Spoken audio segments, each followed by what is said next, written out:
Ég ætla að byrja núna að taka upp og ég ætla að færa mig frá þessari áætlun í samþykktuáætlun. Við vorum komnir að þessari spariðu spennu í efninu og þá hættum við þar á þeim stað. Það er smerta hérna á námsáætlun og hlaða henni hérna niður. Sem samþykktu. Nú erum þið með aðgang að henni. Það er komin námsáætlun samþykkt. Og þá hérna sjáum við hér hlutapróf 1, það gildir 18% og það verður þá hérna í viku 38, það er vika 37 í gangi og við vorum búin að fjalla þetta hérna. Og reyndar búin að minnast á markvarðrafala og stafvarðrafala og aðeins varandi samfélagsumna sem sagt og síðan vorum við líka búin aðeins að skoða alternatorna sem eru kallaðir samfélagsrafalar fyrir jafnstraumskerfi. Og þetta hérna efni þurfum við að taka fyrir áður við förum í að skoða dæmin, halda áfram í dæminum. Því að í næstu viku þá það er 9. dag hjá okkur. Í næstu viku þá komin 16. og það dagsetningin hérna í innunni á prófi 1. Sjáum hérna í yfirleitinu, hér erum við með próf 1 og það er 16. september. Það passar, þá erum við búin að fjalla þetta og þá getum við undirbúið okkur fyrir það núna. Fyrir þetta próf 1 úr rafalunum, úr 18. kafla. Ok. En hvað þetta þá? Blandaðar spurningar, þá reiknispurningar og orðaspurningar eða? Já, það geta verið svona krossarspurningar og eitthvað slíkt. Ég hugsa það, já, við lítum á dæmi eitthvað gamalt próf þar sem við getum farið yfir spurningar sem getur verið í þessu.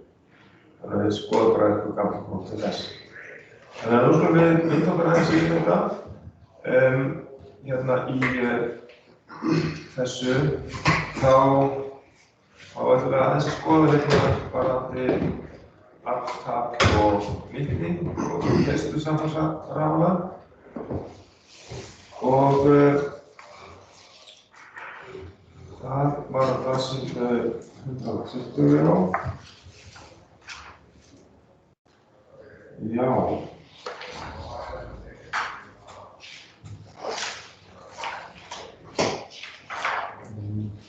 Já, það er þetta 125, já. Það er keyrsla samfélagsrafala, þegar pólhjólið, kæling og tíðni og spenna það byrjar að verða sig 120 og við erum búin að fara í það sem sagt. Þannig að ég ætla að taka fyrir sem sagt afl, tap og nýtni og keyrsla samfélagsrafala frá blaðsíðu 125 gráður. Ok, ég ætla að finna það hérna í kynning á mér. Ok, og hérna höfum við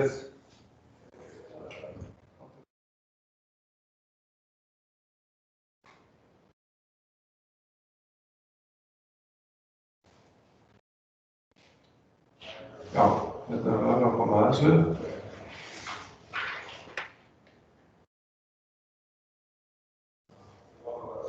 Þetta er afl, tap og nýtni. Hér erum við með tvær formúlur.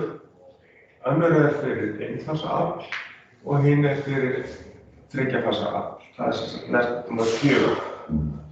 Hér höfum við rótina 3 sem við margföldum alltaf, sinnum spenna, sinnum straumur, sinnum kósví, sem er raunaflshlutinn. Þessa formúlu notum við alltaf í þriggja fasa rásum. P stendur fyrir raunafl og einingin er stórkvöldar völd. Ef við erum með einfasa raunafl, þá sleppum við rótina 3 í formúlu 3. Og við erum ofta að nota kílóvött eða megavött og þá þurfum við að nota annarkvárt takkan sem stendur á reiknivélinni sinnum 10 í einhverju veldi, sem 10 þriðjöldi þá ef þetta er kíló eða sem 10 sjötta ef þetta er mega. Og hérna hefur sem sagt það sem stendur á raflögnum er yfirleitt sýndaraflið. Þeir eru gefnir upp í sýndarafli vegna þess að oft er mikið fasvik á ferðinni. Þá erum við búnir að leggja álag eða straumálag á rafaland áður en að raunaflið er komið í hámark. Ef að straumurinn er kominn í hámark, þá megum við ekki fara hærra. Og þannig að sýndaraflið, þess vegna sýndaraflið er að gefa upp á rafaland. Af því að það er margfeldi spennu og straums. Og í þriggja fasanum þá er formúlan svona fyrir sýndaraflið. Það er rótina 3, sinnum spenna og sinnum straumur. Og hérna sýndæmi eitt sem að ég sýndi ekki kannski síðast, en það er gott að fara yfir það aftur. Að við erum að skoða munin á því að vera með hreint raunálag. Þar er kósví, eða raunaflutinn, 1. Og síðan ef við erum með mikið spanálag til dæmis, það er algengast að við erum með mikið spanálag, marga mótara í gangi, þá getur raunaflutinn þar sem það er niður í alveg 0,5. Og við sjáum þá hvað raunaflið er mikið í sitt hvora tilfellinu. Ef við erum með, við skoðum fyrst hversu mikið straum það getur gefið. Ef við erum með rafal sem er 10 kW og þá sjáum við að þá getur hann gefið okkur straum sem er 15,19 ampere og það er hámarksstraumurinn sem rafalinn getur gefið frá sér. Hann er fyrir 380 volt og hann er þriggja fasa. Þess vegna deilum við með rótina 3 í sýndaraflið líka til þess að reikna út hámarksstraum. Síðan skulum við reikna út aflið og þá notum við raunaflutinn 1 og margföldum við rótina 3, sinnum spennu, sinnum straum, sinnum kósví og þá fáum við að við höfum framleiðslu sem er 10 kW. Gott og vel. Þetta út af hverju náttúrulega ekki kvarmaflótinn á 3 og já, bara hérna er bara búið að einfalda formúluna yfir í S. Þetta er búið að setja í S sem voru með hérna sem U sem I. Þá er það komið, þá notum við þessa formúlu S sinnum kósví hérna. Þetta er S-ið. 10 sinnum 10 í þriðjöldi.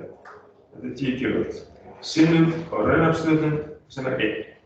Er það bara fastið eða? Já, raunaflutinn ef við erum með element til þess að hita vatn eða loft eða slíkt, þá er ekkert fastur. Þá er kósví 1. Og þá getum við framleitt alveg 10 kW alveg sama talan og sýndaraflið. Þá er sýndaraflið sama og raunaflið. Ef ekkert fasvik er, þá er sem sagt 0 gráðu fasvik, ekkert fasvik. og Cosby 1. Og og þá skoðum við aftur til að sannfæra okkur að straumurinn þá bara í hámarki og aftur í góðu lagi. Þá segjum við að raunaflið 10 kW sem við fáum hérna út og deilum með öllu þessu hérna, með rótina 3 með spennunni 380 W og Cosby 1. Þá fáum við alltaf aftur sama straumin, 15,1 A aftur í góðu lagi. Og þetta sá straumur sem rafalinn þolir. En ef við erum með fullt af mótorum í gangi við rafalann, það mikið spanálag til dæmis, að þá skulum við skoða hversu mikið raunafl verður þau að framleiða ef að raunaflstöðullinn komin niður í 0,5. Og við erum þá bara með þessa einföldu formúlu hérna fyrir sýndaraflið, þá það rótina 3 sinnum U sinnum Y og það S-ið hérna, það 10 kW, 10 kV-A, sýndaraflið með eininguna V-A. 10 kV-A sinnum raunaflstöðullinn 0,5 til þess að fá raunaflið P og þá fáum við náttúrulega 5 kW. Það getur við ekki framleitt meira, þetta helmingi minna 5 kW. En hvað það sem hann tala í formúlu 4 og 6? Já, 4 og 6. 6 sýndaraflið, það rótina 3 sinnum U sinnum Y. En formúla 4, það raunafl. Þá bætist við raunaflstöðullinn, Cosby P. Þessi 1? Já. Eða í þessu tilfelli hérna, þegar við komum með mótorana, mikið spanálag, að þá raunaflstöðullinn dottinn niður í 0,5. Við framleiðum hérna, þegar við erum með raunaflstöðullinn 0,5, fullt af spanálagi, þá getum við bara framleitt raunafl upp í 5 kW. Og þá skulum við reikna út hvað straumurinn mikill. Þegar við erum með raunaflsframleiðsluna 5 kW, þá deilum við með rótina 3 með spennunni 380 og raunaflstöðullunum sem 0,5. Aha, út úr því fáum við 15,19 A. Allur þessi straumur, hann fer að hluta til í það að segulmagna spanálagi, segulmagna mótorana. Og það launstraumur sem ekki samhverfa spennunni. Þarna við komið með mikið fasvik í rásunum. Mikið fasvik.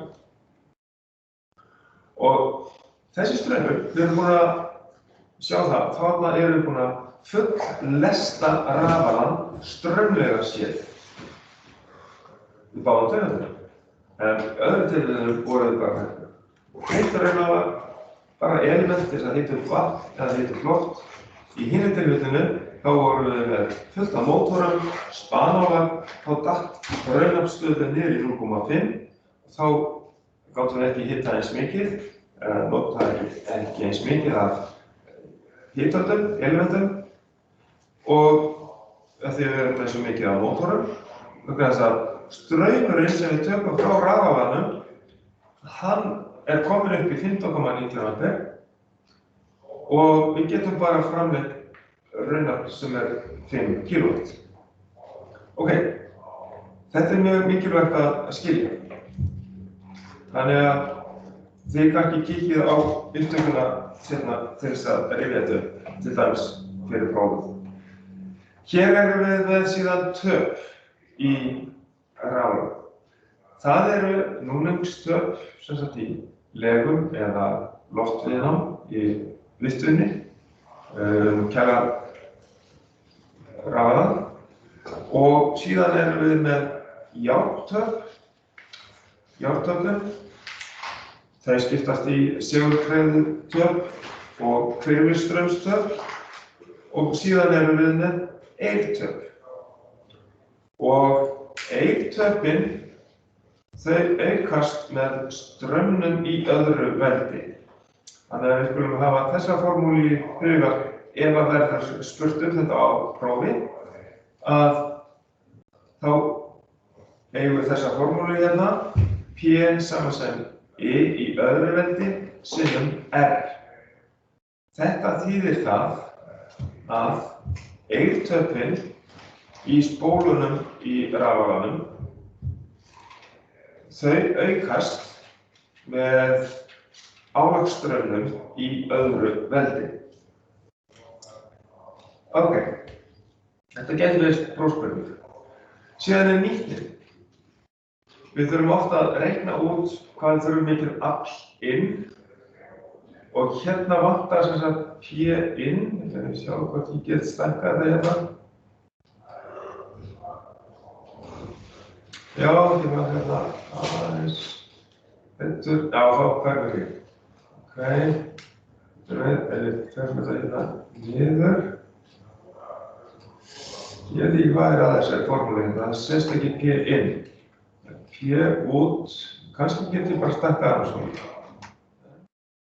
Svo vantar hérna deilt með P inn. Já, kemur ljós núna.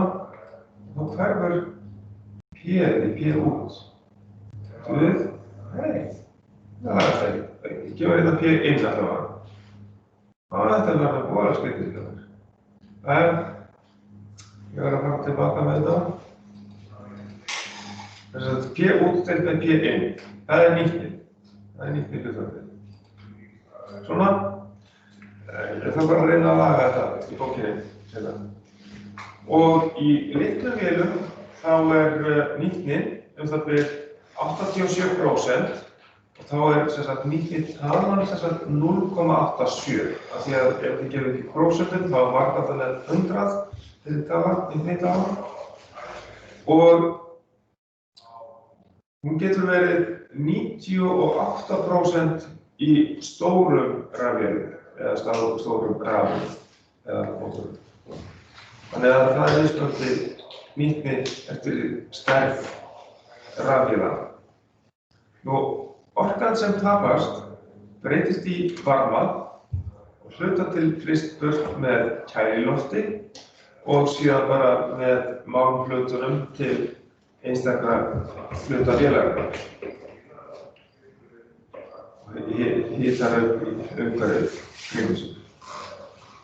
Og hérna það þarf að passa upp á að einangrunarefni í vöðvunum fá ekki of mikinn hita og þess vegna má ekki straumurinn í leiðslunum, í vöðvunum, í rafanum, fara upp fyrir ákveðið mark.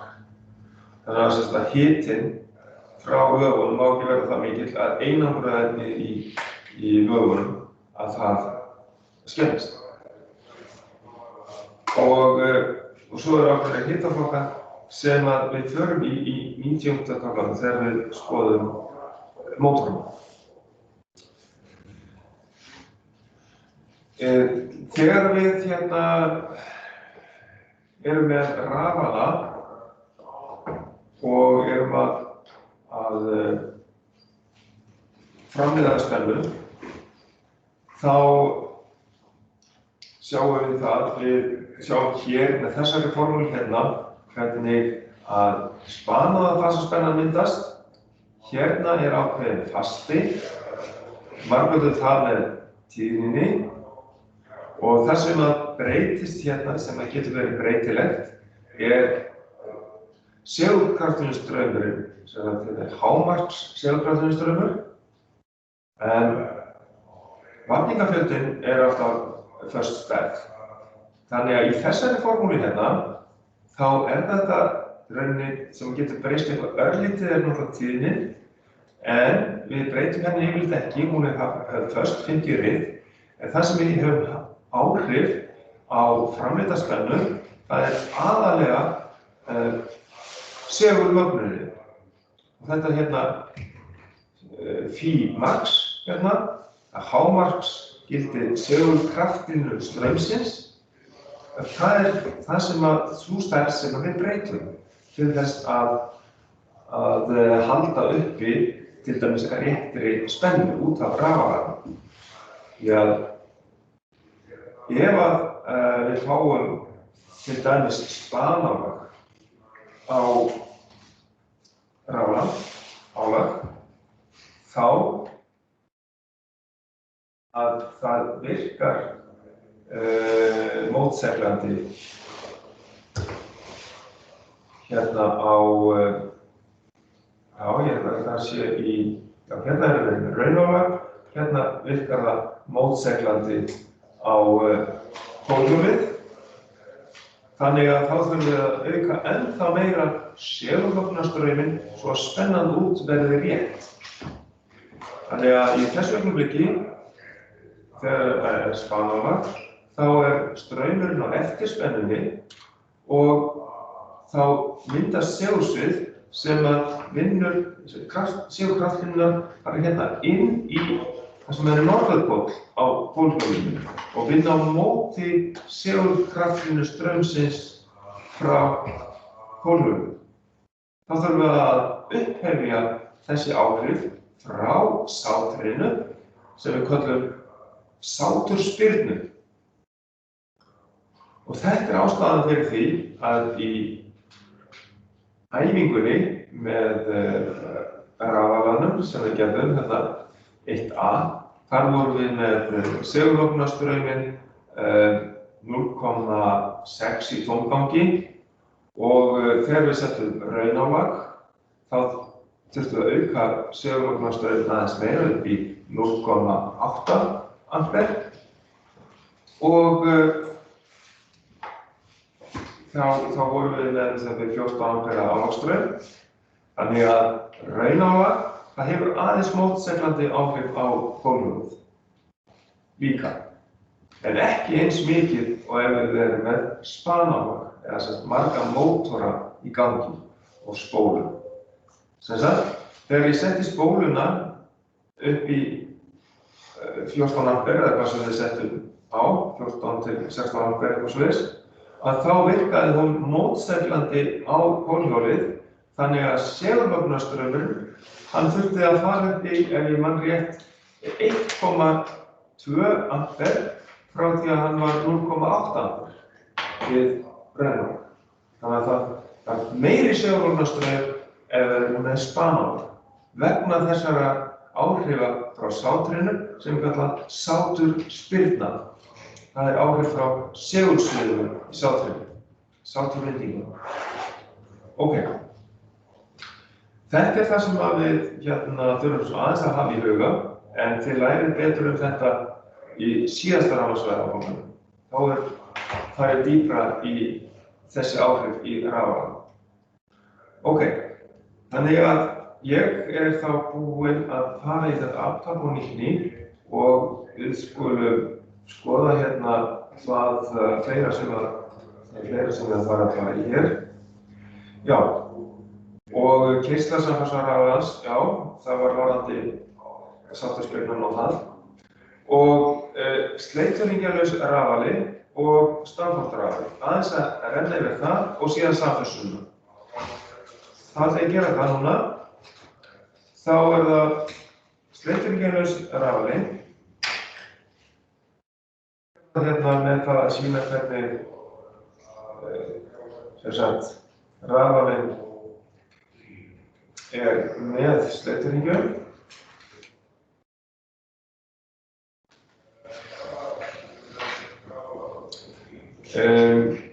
Já, aðeins það er hérna svona smá mynd sem að sýnir okkur mismunandi álag hérna.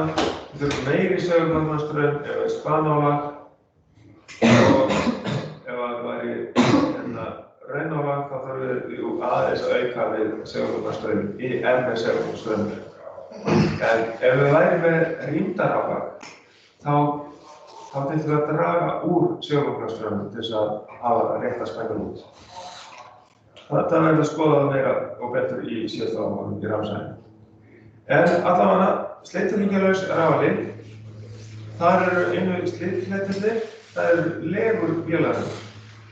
Af því að þá er ekki lengur, eins og við sjáum hér, sem þessi sleituhringir til þess að tengja strauminn frá einhverju ytri straumrás í gegnum kol inn á sleitulíngjuna. Því að það er kol og það fjöður sem heldur ákveðnum þrýstingi á kolinu hérna inn á sleiturhringina. Það þess að 2 kol fyrir plús og mínus.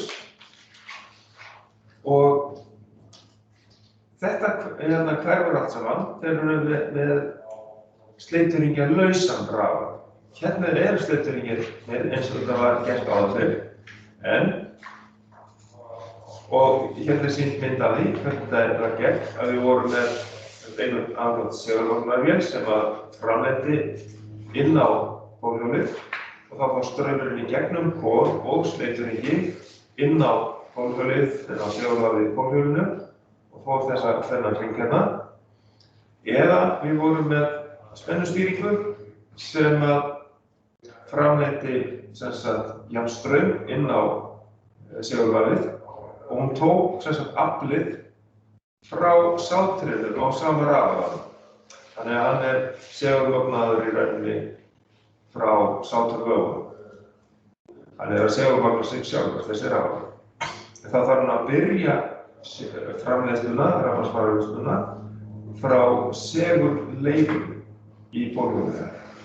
Þannig að þá smám saman getur hann spanað upp spennu frá segulleifunum og þessi spenna kemur inn á spennustýringuna og smám saman byggist upp meiri og meiri spenna og þá getum við aukið segulvagnastraum þangað til við fáum alveg fulla spennu út af rafalanum.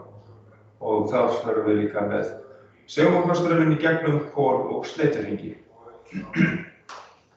En þetta var heilmikið viðhald á þessum kolunum og passa upp á það að sleiturhringirnir væru sléttir og fínir. Við losnum við þetta viðhald allt saman þegar við komum með sleiturhringja lausan rafal. Þá yfirfærum við segulvagnastrauminn með segulsviði frá húsi rafalans. Það er segulvaf. Þar sem eru rafseglar, allan hringinn í húsinu, fyrir utan þetta hjól hérna sem inniheldur 3 fasa vaf, þar sem í rauninni segulmögnunar rafalinn. Þar myndast 3 fasa spenna í segulmögnunar rafalinn. En þessi 3 fasa spenna, hún ónothæf beint inn á pólhjólið. Þess vegna tökum við hana í gegnum afriðil, þessi 6 díóður hérna, sem breyta 3 fasa spennu í jafnspennu og jafnstraum, sem þá raunverulegur segulvagnastraumur fyrir pólhjólið.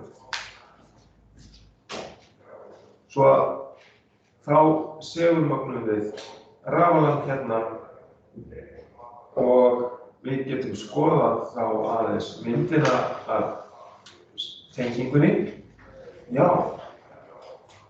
ég ekki örugglega með þennan skjá? Nei, ég með þennan skjá sér á. Svo sjáum við bara aðeins að laga það. Það var ekki gott. Ég sé það allt í einu núna.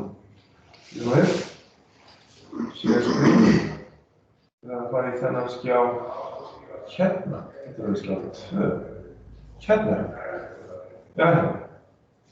Ok. Hér höfum við þá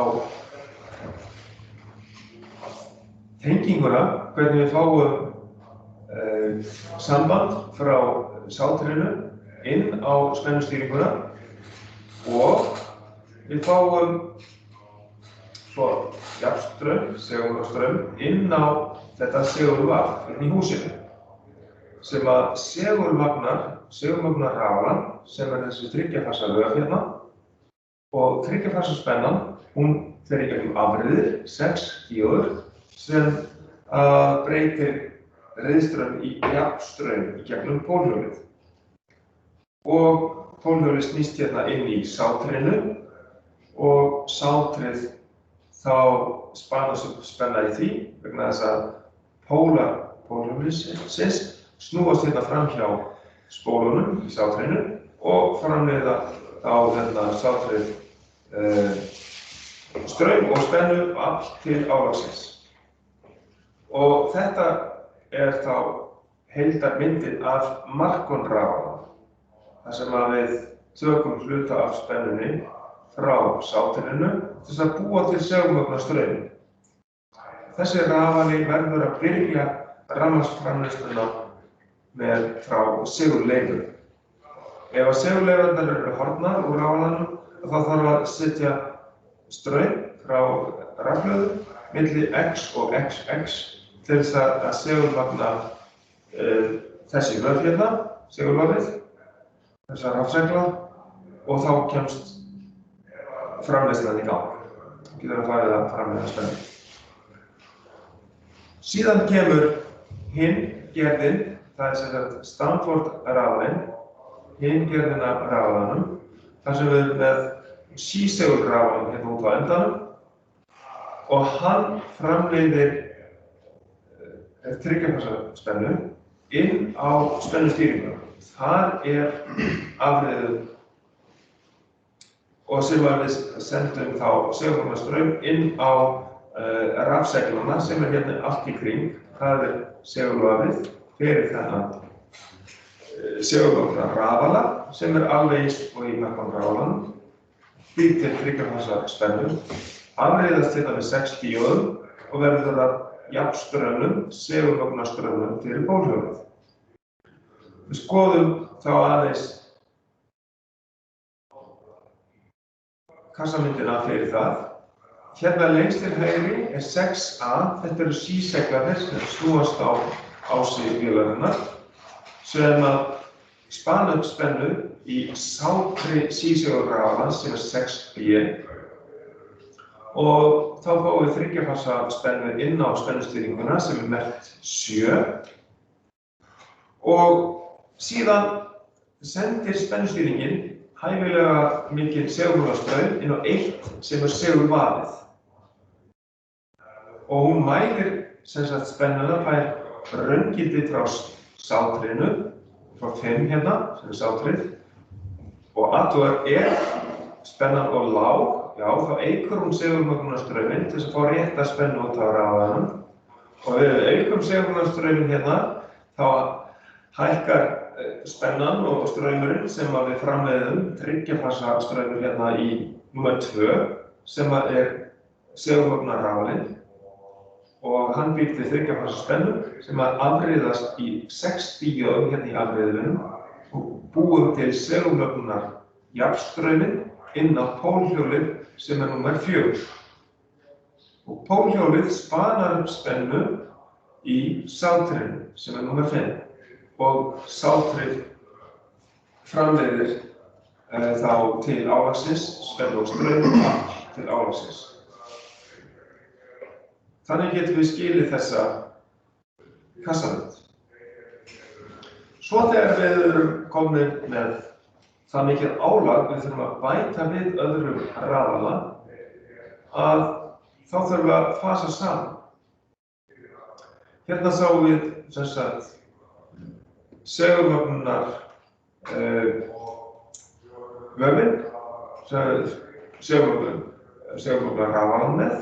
Hérna eru þessar 6 díóður í afreiðilinu og svo segulvafið í aðalpólhjólinu hér sem spanar upp straum í aðalsátruvöfunum hérna. Þriggja-fasa vöfin í sátri sísegulrafalans eru þá hérna. Þar sem að sísegulrafalinn sem snýst, síseglarnir á ásnum snúast og spanar spennu í sátri, þriggja-fasa sátri sísegulrafalans.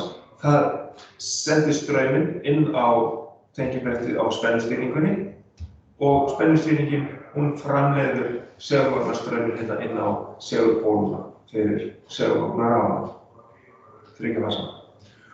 Og núna skulum við skoða rétt að renna yfir alternatorinn áður en við förum í samfélsununa. Alternatorinn, hann með einni spólu hérna í pólhjólinu, þar sem að myndast öðru megin, segjum kannski vinstra megin, norðurpól og hægra megin suðurpól.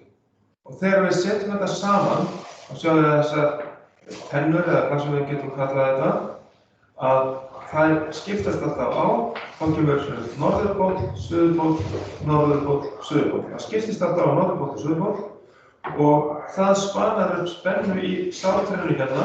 Sjáum við þetta er komið saman hérna, norðurpól, suðurpól, suðurpól, endalaust hérna annar hringinn og þetta snýst. Og hér sjáum við, þetta er gamla tæknin hérna, hér fáum við kol á sleituhringi. Þetta er ennþá svona hjá okkur í bílunum. Gamla tæknin. Þannig að ef að spennan lækkar út af rafalanum, þá sér spennustýringin það og eykur segulmögnunarstraumið inn á segulvafið, sem er spóla hérna, og þá styrkist segulpólarnir, norðurpóllinn og suðurpóllinn, og þá fáum við meira segulmagn sem að spanar upp straum og spennu í sáttrennu. Þá fáum við hærri straum og hærri spennu og hærri hleðsluspennu hérna fyrir rafgeyminn. Og þessi þriggja-fasa spenna frá sáttrenuvögunum í alternatornum fara inn á afreiðisbrúna. Það eru 6 díóðir hérna í húsinu á alternatornum og þær breyta þriggja-fasa spennunni í jafnspennu, plús og mínus. Og þá fáum við hleðslustraum fyrir rafgeyminn og straum fyrir notkun á alla tæknina í bílnum. Þannig virkar alternatorinn. Einfaldur gamall rafali, ristlagsrafali. Ok, og þá skoðum við hvernig við fösum saman. Hérna er myndin af þessar tveimur rafalum hérna, R1 og R2. Og við byrjum alltaf á því að það þarf að vera einhver spenna inn á þessu sáttrennu. Annaðhvort er einhver annar rafali, kannski ásarrafali, búinn að tengjast inn á sáttrennuna, eða að við setjum fyrst til dæmis rafala 1 inn á sáttrennuna og við erum að setja inn rafala 2. Eða öfugt. Og nú skulum við fara yfir þessi 3 atriði sem að þarf að vera sem 3 skilyrði fyrir samfössun. Það er það að það sé sama spenna á rafala og sáttrennu og að spennunar hafi sömu tíðni. Það sé sama tíðni á innkomandi rafala og sáttrennu. Og í þriðja lagi, það er að velja rétta augnablikið til að slá inn rafala rofana. Þannig að innkomandi rafali tengist. Sem sagt, sama spenna, sama tíðni og rétt augnablik. Það er það sem að skiptir máli. Og þeir geti svarað þessu spurningum eða spurtur á prófið, þá er bara þessi 3 atriði. Sama spenna, sama tíðni og rétt augnablik. Það er þessi 3 atriði sem það er að vita. Og svo er þetta auka atriði sem að þarf að hafa í huga ef við þurfum að tengja rafala inn eftir að hann kemur úr viðgerð eða nýr rafali settur inn á netið í fyrsta skipti, að þá þurfum við að athuga hvort það sé rétt fasaröð. Og rétta fasaröð getum við kannað með dimmri tengingu og þá blikka þessi ljós í takt. Vegna þess að við tengjum sama fasa sem á að tengjast hérna frá rafala inn á sama ljós. Þannig að L1 tengist frá sáttrennu inn á L1 á rafala, L2 tengist H2 inn á L2, L3 tengist inn á L3 frá rafala. Þannig að þegar er rétt augnablik, þá er engin spennumunur á milli spennuna frá rafalanum og spennuna á sáttrennu. Það er slökkt á ljósunum. þegar engin spennumunur, þá má tengja þennan rofa inn. Og rétta fasaröð líka hægt að mæla með sérstöku tæki það sem við myndum gera, það að tengja 3 víra frá tækinu, það getur verið pínulítill mótor. Og við tengjum hann hérna á L1, L2 og L3 á SAT-tennum og athugum í hvaða snúningssamband Svo aftengjum hann alveg eins hérna, L1, L2 og L3 og ef mótorinn fer í sömu snúningsátt, þá rétt fasaröð. Þá megum við halda á og athuga með réttu aðgerðum til þess að fasa það saman. Þannig að það líka til tæki þar sem 2 ljós, það rétt fasaröð eða röng fasaröð. Það alveg sama bara ef að til dæmis mótorinn hann bara snýst í sömu átt, þó að snúist í öfuga átt, í bæði skiptin, í báðum tilfellum, fyrir ofan, fyrir neðan, bara ef það sama snúningsáttin, þá rétt fasaröð. Ok, þá erum við búin að fara í gegnum það og svo að þessi búnaður hérna, við þurfum að hafa spennumæla til að sjá hvort það sama spenna, sama tíðni og við sjáum hérna á samfélagsjóni hver rétt augnablik. Og hérna svo samfélagsjónarljósið. Ok, þetta eru svona þessi aðalatriði sem við þurfum að hafa í huga fyrir prófið.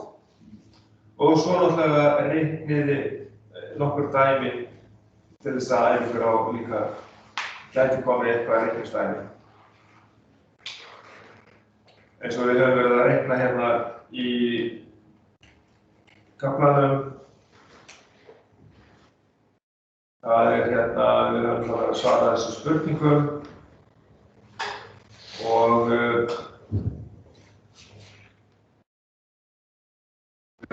hérna, já, þessu spurningar hérna og við höfum verið að taka fyrir einhver dæmi hérna eins og varðandi spennu, málspennu og slíkt, hvort það þríhyrningstengdur eða stjörnutengdur, sem sagt að lægri spennan á alltaf við ef að rafalinn þríhyrningstengdur, ef hann hins vegar stjörnutengdur, Y, þá hærri spennan, 380 volt.